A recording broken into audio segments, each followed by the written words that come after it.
Hey guys, and welcome back to Mad About Skin. Most of us will use a vitamin C in some form in our skincare routine. It's one of the most popular, but I also think one of the most misunderstood ingredients in the skincare world. That misunderstanding often comes from a lot of lies, misconceptions floating around online, which could be overcomplicating your relationship with vitamin C and making, in some instances, people just step away from the ingredient altogether.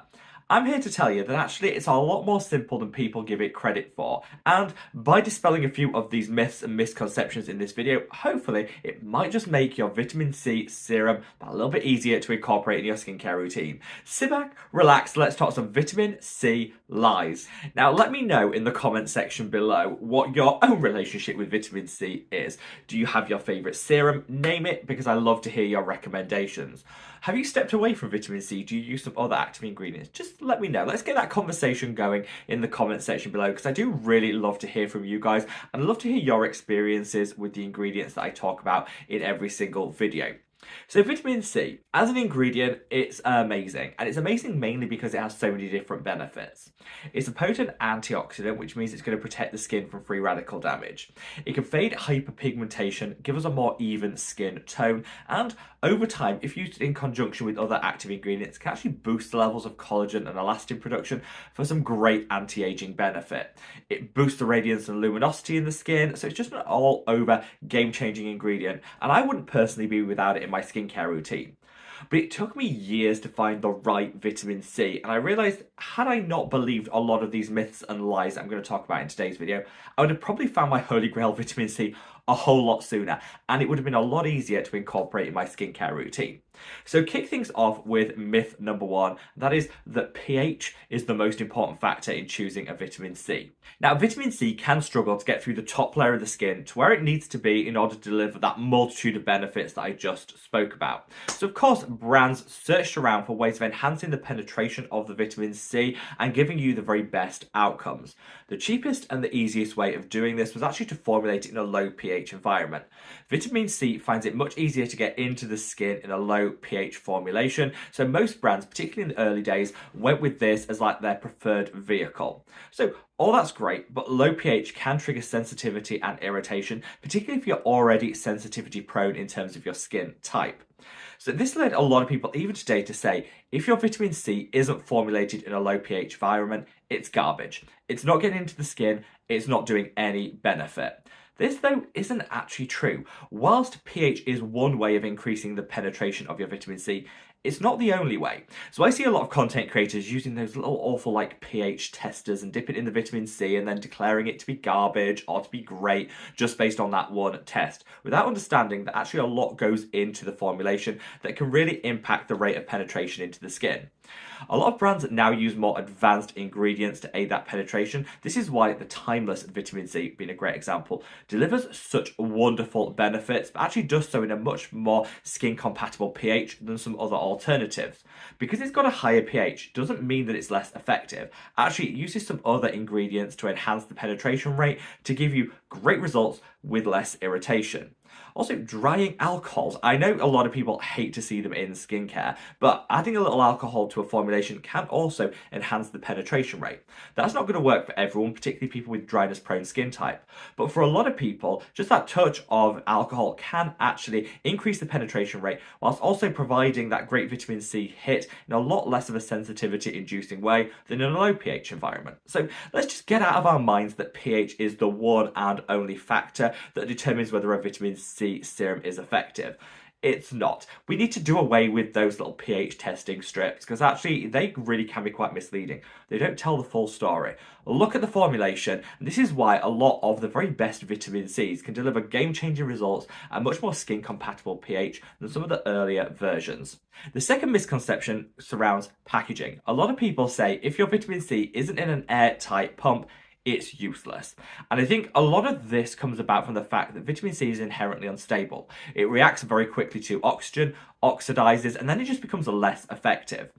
Applying oxidized vitamin C to the skin isn't dangerous to it. However, it's just not going to be delivering you maximum benefits. And if we're spending our hard-earned coin on a product, we want it to reach us at peak performance. This is where a lot of people say, if you can restrict access to oxygen using an airless pump, this is going to give you the very best outcomes. In a lot of cases, this is definitely it. But also remember, there are other things that go into determining the shelf life of a vitamin C. So preservatives, also the time it's been hanging around in a warehouse, how fresh is the batch that you're getting? This is really, really important. A lot of airless pump vitamin Cs can come oxidized because they've been sat in a warehouse gathering dust for months. So when you get it, actually that oxidation has already happened. There's nothing you could do to prevent it 100%. So that airless pump isn't like a guarantee of freshness. Also, certain preservatives can absolutely delay the oxidation, as can the addition of antioxidants. So for me, one of my favourite vitamin Cs is this. This is the Geek and Gorgeous C Glow.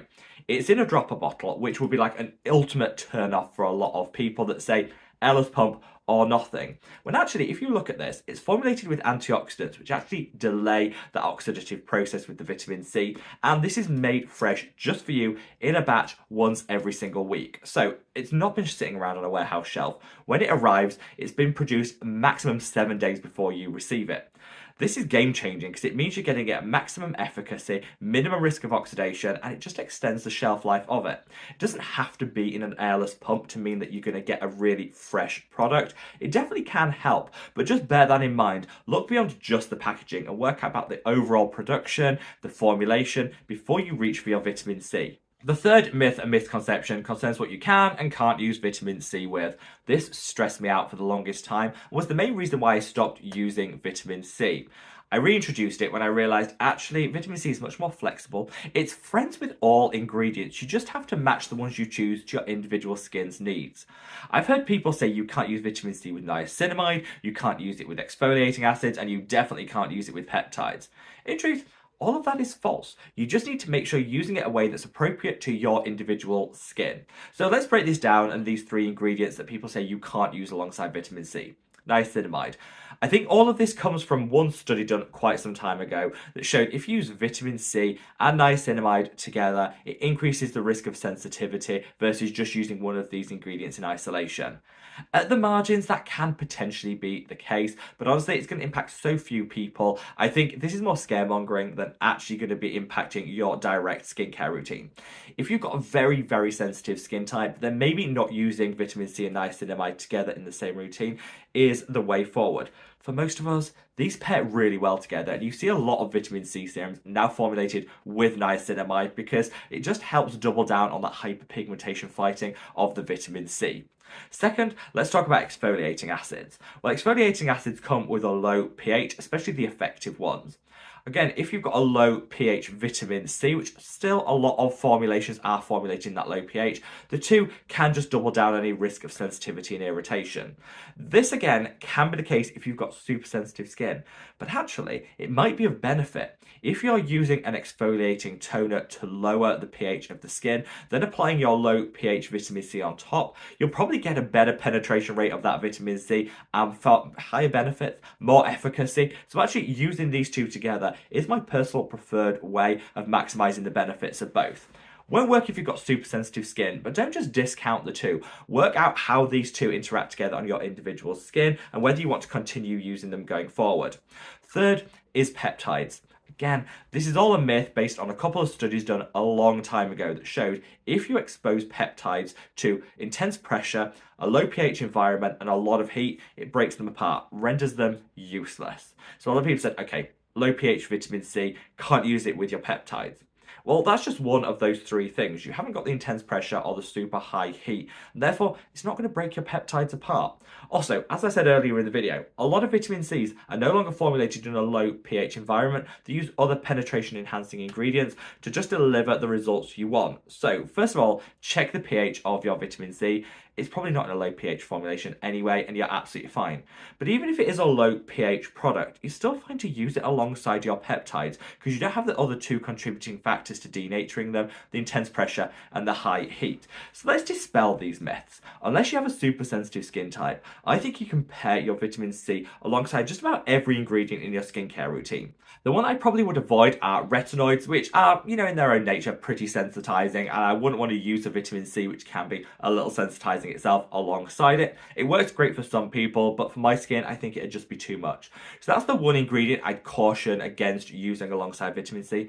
Everything else, you're good to go. And honestly, it's not as complex or as stressful as people would have you make out. So there you have it, guys. 3 myths, lies, misconceptions that are constantly doing the rounds online. I want you guys to get the maximum benefit from your skincare ingredients and products. And I think these misconceptions can just be stressing us out, overcomplicating things, and might mean a lot of people step back from vitamin C, which I absolutely would hate. It's been a game-changing ingredient for my skincare routine. It just took me a long time to realize I can use it where I want in my routine. I can use it alongside most of the other ingredients that I use, and I don't need to think too hard about the pH, the packaging. Just choose a brand that does the right thing, like Geek and Gorgeous, and then it's smooth sailing there on out. I've linked some of my favourite vitamin C's in the description box below if you did want to check them out. Wherever you are in the world, guys, stay safe, stay well, I love your skin. Take care. Bye.